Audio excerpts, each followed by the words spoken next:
देखो, जो रिसेप्शन है ना वो हॉस्पिटल का सबसे इम्पोर्टेंट लोकेशन है, क्योंकि पेशेंट आएगा सबसे पहले वो किससे बात करेगा? रिसेप्शन से बात करेगा। इसलिए ये बहुत जरूरी है कि जो रिसेप्शन वाला बंदा है वो प्लेजेंट पर्सनैलिटी होनी चाहिए, स्माइलिंग नेचर होना चाहिए। पेशेंट आया, हाँ सर बताइए आपके लिए क्या किया जा सकता है। पेशेंट है, परेशान हो क्या है वो, कभी कुछ जानना चाहता है, कुछ पूछना चाहता है, उसके मन में बहुत सारे सवाल हैं, तो वो अब रिसेप्शन वाले का काम है, बात करेगा, बात करके समझने की कोशिश करेगा क्या चाहता है। कई बार कुछ चार्जेस पता करने हैं, कई बार कुछ और इन्फॉर्मेशन लेनी है, कई बार वो ऑलरेडी हमारे यहाँ डिलीवरी हो चुकी है, बर्थ सर्टिफिकेट वगैरह चाहिए उसको, उसके बारे में जानने आया है। तो रिसेप्शन के पास अलग अलग तरह के लोग आते रहेंगे, अलग अलग सवाल लिए हुए। अब ये रिसेप्शन का काम है कि कॉन्फिडेंस के साथ बात करना है, पेशेंट से बात करेंगे, समझेंगे कि भाई अच्छा बताइए आप क्या चाहते हैं। तो सबसे इम्पोर्टेंट ये होता है कि जब हम पेशेंट से बात करें तो पेशेंट कुछ भी सवाल पूछ सकता है, कुछ भी मूड में हो सकता है, गुस्से में भी हो सकता है, बट रिसेप्शन का जो काम है, रिसेप्शन का काम है स्माइल करते रहना। और रिसेप्शन का एक पोस्ट होता है, रिसेप्शन की जो पोस्ट है उस पोस्ट में पेशेंट गुस्से में हो सकता है, झुंझला सकता है, परेशान हो सकता है, बट रिसेप्शन वाले को परेशान नहीं होना है। रिसेप्शन वाले को कॉन्फिडेंस के साथ बात करेंगे और उसकी जो भी परेशानी है, परेशानी सॉल्व करने के लिए तो फिर और भी लोग हैं, बट फर्स्ट जो कांटेक्ट होगा रिसेप्शन पे ही होगा। इसलिए रिसेप्शन वाले को मेन चीज जो समझने वाली है वो यही है कि भाई पेशेंट आया है रिसेप्शन पे, सबसे पहले हॉस्पिटल में डॉक्टर्स भी हैं, नर्सेज भी हैं, ओटी टेक्नीशियन भी हैं, लैब टेक्नीशियन भी हैं, सारे लोग हैं, बट पेशेंट सबसे पहले आया है रिसेप्शन पे, रिसेप्शन पे बात करेगा।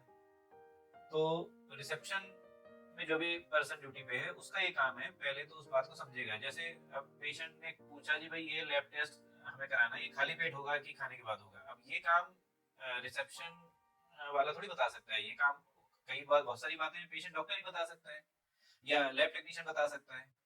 तो पेशेंट है, पेशेंट को कुछ नहीं पता, वो तो आएगा रिसेप्शन वाले से पूछने लगेगा कुछ भी सवाल। तो ये तुमको समझना है कि वो क्या जानना चाहता है। अगर कुछ ऐसी चीज है कि जो रिसेप्शनिस्ट का काम ही नहीं है बताना, तो पेशेंट को कहेंगे ठीक है आप वेट कीजिए, मैं पता करके बताती हूँ। उस केस में फिर आरएमओ से पता कर लेंगे, लैब टेक्नीशियन से पता कर लेंगे। अब जो भी हमें पता चलेगा पता करके उसको बता देंगे। बट उसमें ये नहीं बोलेंगे कि जाओ आप नीचे चले आओ लैब में पूछ लो, या उधर आरएमओ बैठे हैं आरएमओ से जाके पूछ लो। ये काम नहीं करते। कभी भी पेशेंट को कहीं और नहीं भेजना। इंक्वायरी वाला कोई पेशेंट सिर्फ इंक्वायरी के लिए आया है हमारे पास, तो उसको इंक्वायरी का काम, फ्रंट ऑफिस है अपना, रिसेप्शनिस्ट है, यहीं से वापस चला जाना चाहिए। इंक्वायरी करने के लिए पेशेंट पूरे हॉस्पिटल में घूम रहा है ऐसा नहीं होना चाहिए।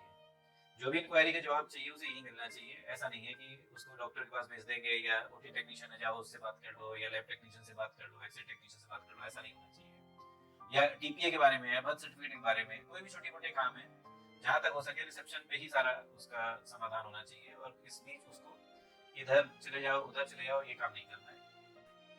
बर्थ सर्टिफिकेट में थोड़ा सा चेंज ये हो जाता है कि पेशेंट की डिलीवरी ऑलरेडी हो चुकी है, अब वो खाली कुछ डॉक्यूमेंटेशन के लिए आया है। अब ये इंक्वायरी नहीं है, तो इंक्वायरी नहीं है तो इस काम के लिए भी ठीक है। अच्छा, अगर टीम हमारी डिपार्टमेंट जो भी हैंडल करते हैं अगर वो है तो ठीक है, सबसे आप मिल लो, बात कर लो, बता देंगे आगे का। अदरवाइज अगर हम मान के चले इंक्वायरी, इंक्वायरी का मतलब कोई पेशेंट ऐसा है जो हॉस्पिटल में आया है कुछ पूछने के लिए, कुछ जानने के लिए, और उसे पता चलेगा जानेगा तब वो हमारी सर्विसेज लेगा, तो उसको इंक्वायरी मानेंगे। तो इंक्वायरी वाला कोई भी पेशेंट रिसेप्शन पे ही उसको सारी इंक्वायरी का जवाब दिया जाएगा, रिसेप्शन से आगे हम नहीं भेजेंगे। तो इस चीज़ का खास ध्यान रखेंगे। अब देखो इंक्वायरी में जैसे पेशेंट आते हैं, उन्हें अल्ट्रासाउंड के बारे में इंफॉर्मेशन देना है, समय के साथ साथ होगा क्या, रिसेप्शन पे जो भी ड्यूटी कर रहे हैं उनको खुद भी आइडिया हो जाएगा ये सब चीज़ों का कि भाई खाली पेट किस में चाहिए, खाना किस में खा सकते हैं, ब्लड टेस्ट के बारे में एक आइडिया हो जाएगा, अल्ट्रासाउंड के बारे में आइडिया हो जाएगा, डॉक्टर्स की टाइमिंग के बारे में आइडिया हो जाएगा, एडमिशन प्रोसेस, डिस्चार्ज प्रोसेस, इसका पूरा आइडिया हो जाएगा। इसके अलावा पेशेंट आते हैं ऑपरेशन के बारे में जानकारी लेना चाहते हैं, कोई ऑपरेशन करवाना है उनको या डॉक्टर को दिखाना है, तो यहाँ पे काम शुरू होता है डॉक्टर्स का। अगर पेशेंट ऑपरेशन कराना चाहता है तो पहले तो हम ये समझेंगे किस डिपार्टमेंट का है। तो जैसे गायनोलॉजिस्ट का है तो गायनोलॉजिस्ट को दिखाया जाएगा, कोई सर्जन का केस है सर्जन को दिखाया जाएगा। इस तरीके से ऑपरेशन इंक्वायरी के लिए अगर पेशेंट आया है तो वो काम रिसेप्शन का तो है ही नहीं। उस केस में यहाँ पे शुरू होता है कंसल्टेंट का काम, कि जिस कंसल्टेंट का भी डिपार्टमेंट का पेशेंट है उस पेशेंट को हम बताएंगे कि भाई अच्छा ये डॉक्टर साहब मिलेंगे, इनसे इनको आप दिखा लीजिए। तो मेडिकल कोई उसे नॉलेज चाहिए कि भाई इसमें हम क्या ऑपरेशन होगा, कैसे होगा, इस सब चीज़ों के लिए तो कोई कंसल्टेंट को दिखाना होगा। तो ये चीज़ें ऐसी चलेंगी। इसमें ध्यान क्या रखना है, हमें ध्यान इस बात का सिर्फ रखना है कि आरएमओ ड्यूटी पे अपने रखे हुए, आरएमओ का पर्पस क्या है, आरएमओ का पर्पस है एडमिट पेशेंट है हमारे पास 8, तो जो पेशेंट एडमिट रहते हैं ना, उन पेशेंट की देखभाल के लिए हमेशा एक आरएमओ चाहिए होता है, तो वहाँ पे अपने आरएमओ रख लिए। अब ये जो इंक्वायरीज आ रही है हमारे पास, इंक्वायरीज में इतने सारे पेशेंट आ रहे हैं, तो ये इंक्वायरीज को हैंडल करना एक अलग स्पेशलाइज्ड जॉब है। यहाँ पे आरएमओ का कोई काम नहीं है कि आरएमओ बैठ के अगर इंक्वायरी सॉल्व करेगा तो फिर एडमिट पेशेंट है वो कौन देखेगा।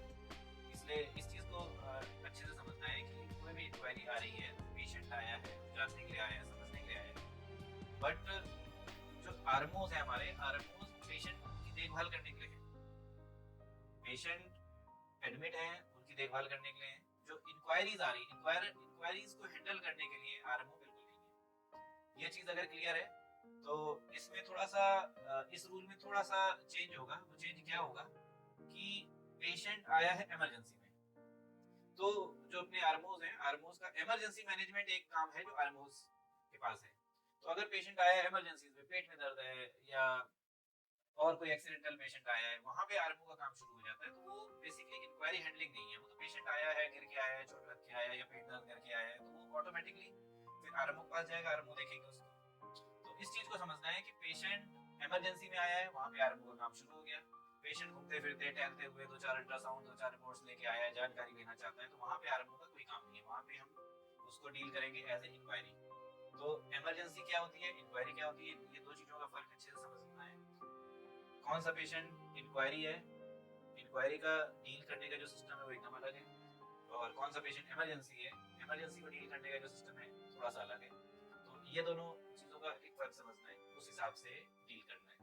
अगर रूटीन है तो वो इंक्वायरी बन गया, अगर इमरजेंसी में आया है तो वो हमारे लिए एक इमरजेंसी बन गया, और इमरजेंसी है तो फिर ऑब्वियसली जो भी ड्यूटी डॉक्टर्स हैं वो देखेंगे इमरजेंसी में। तो जो बेसिक आइडिया था वो क्लियर हो गया होगा। अब रिसेप्शन एक बहुत ही डायनेमिक जगह पे है ना, तो रिसेप्शन में हमें बहुत सारी चीज़ों का ध्यान भी रखना है, बहुत सारी चीज़ें हमको करनी भी हैं, ड्यूटीज भी हैं। मोटा मोटा अगर हम बात करें कि रिसेप्शन के क्या क्या काम है, तो देखो वॉक इन इंक्वायरी अभी हमने बात करी कि वॉक इन इंक्वायरीज आती रहेंगी, सारे दिन पेशेंट आते रहते हैं, है ना। उसके अलावा फ़ोन भी आएंगे, सारा दिन फ़ोन भी आते रहेंगे, फ़ोन करके भी लोग कुछ पूछेंगे, भाई डॉक्टर कब बैठेगा, कितने बजे बैठेंगे, अल्ट्रासाउंड कब होंगे। तो ये जो वॉक इन पेशेंट हमारे पास पूछ रहे हैं, वही सेम क्वेश्चन हमारे पास फोन करके भी पूछेंगे पेशेंट। तो ये दोनों चीज़ें ऑलमोस्ट सिमिलर हैं। इसके अलावा जैसे पेशेंट ऑलरेडी आ चुका है, वो कह रहा है जी हमें एडमिट होने आए हैं, है ना, तो यहाँ पे एडमिशन का काम शुरू हो गया। फिर जो ऑलरेडी एडमिटेड पेशेंट है, उन पेशेंट को डिस्चार्ज भी करना होगा, वो भी बार बार रिसेप्शन पे आएगी, भाई हमारा मरीज डिस्चार्ज करो। इसके अलावा रिसेप्शन है, एडमिशन है, डिस्चार्ज है, कुछ रजिस्टर्स हैं जो मेंटेन करने होते हैं, कुछ रिपोर्ट्स हैं, पेपर वर्क्स हैं। इसके अलावा पेशेंट नाराज भी हो रहा है, गुस्सा भी हो रहा है, कुछ कह भी रहा है, वो भी रिसेप्शन वाले से ही आके कहेगा।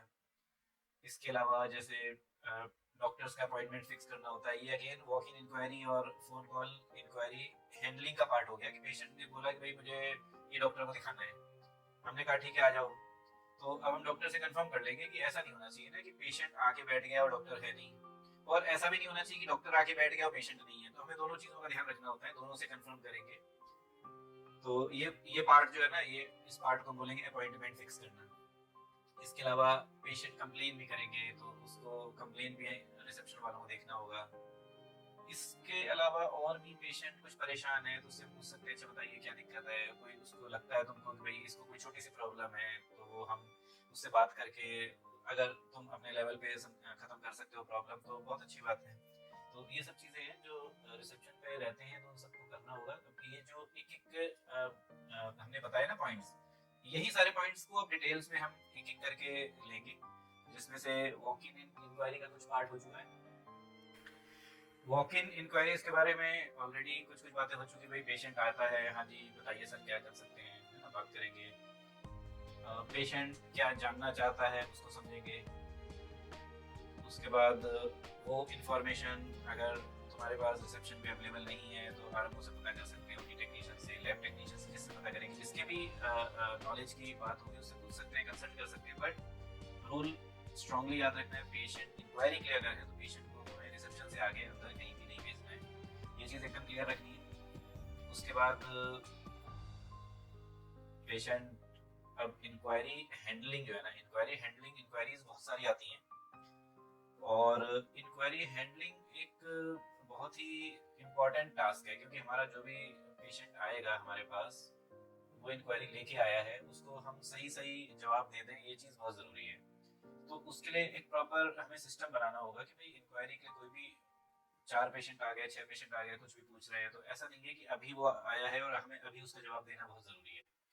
पेशेंट का पथरी हो गई, 1 साल तक अल्ट्रासाउंड रिपोर्ट लेके घूम रहा है वो, है ना, अब वो हमारे पास आया अभी, तो अब ऐसा नहीं है कि 1 साल से तो घूम रहा था और हमारे यहाँ आते ही अचानक से हम उसे अभी बता देंगे, ऐसा कोई जरूरत नहीं है, ठीक है।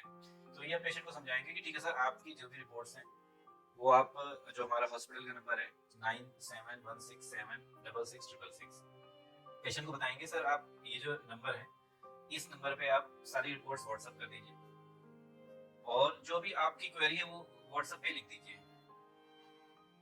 90% पेशेंट आराम से काम कर सकते हैं, कर देंगे। कोई एक आध पेशेंट कहता नहीं जी नहीं मुझे अभी पता करना है, अभी जानना है ना, तो उसको भी कहेंगे ठीक है सर अभी आपको पता चल जाएगा, लेकिन ये जो हमारा बेसिक काम है ना व्हाट्सएप वाला, ये तो पहले करना ही करना है। कोई बहुत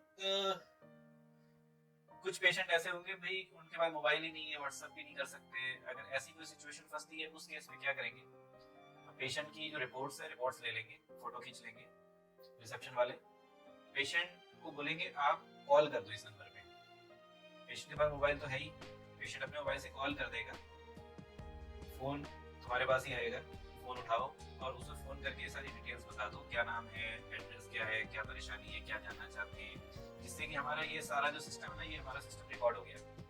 उसके बाद हम पेशेंट को बताएंगे ठीक है सर आपको 1-2 दिन में कॉल करके बता दिया जाएगा, और ये बात सबको बतानी है कि इंक्वायरी है, आप इसमें सर देखेंगे और देख के आपको सारी डिटेल्स दे दी जाएगी। तो इंक्वायरी हैंडलिंग में हमें ये समझना है कि इंक्वायरी और इमरजेंसी, ये हमने बताया है कि इमरजेंसी हो गई, वो एक अर्जेंट बेसिस हो गया कि उसे अभी बताना पड़ेगा, और जो इंक्वायरी है, इंक्वायरी होती है कि भाई पेशेंट रिपोर्ट्स लेके घूमता है, 4 जगह जाता है, रिपोर्ट्स लेके आया हुआ है, रिपोर्ट्स भी उसके 10 दिन पुराने होंगे या 1 महीने पुराने होंगे, कई बार पेशेंट आता है 1 साल पुरानी रिपोर्ट लेके आ रहा है। तो ये जो इंक्वायरी का जो काम है, इंक्वायरी में किसी तरह की कोई जल्दबाजी नहीं है, पेशेंट से हम बात कर सकते हैं, समझा सकते हैं कि आपको सारी जानकारी दी जाएगी, लेकिन जो आपको जानकारी दी जाएगी उससे पहले सारा आपके डॉक्यूमेंट चेक किए जाएंगे, उसके हिसाब से आपको बताया जाएगा, इस तरीके से समझा के पेशेंट को भेज देंगे।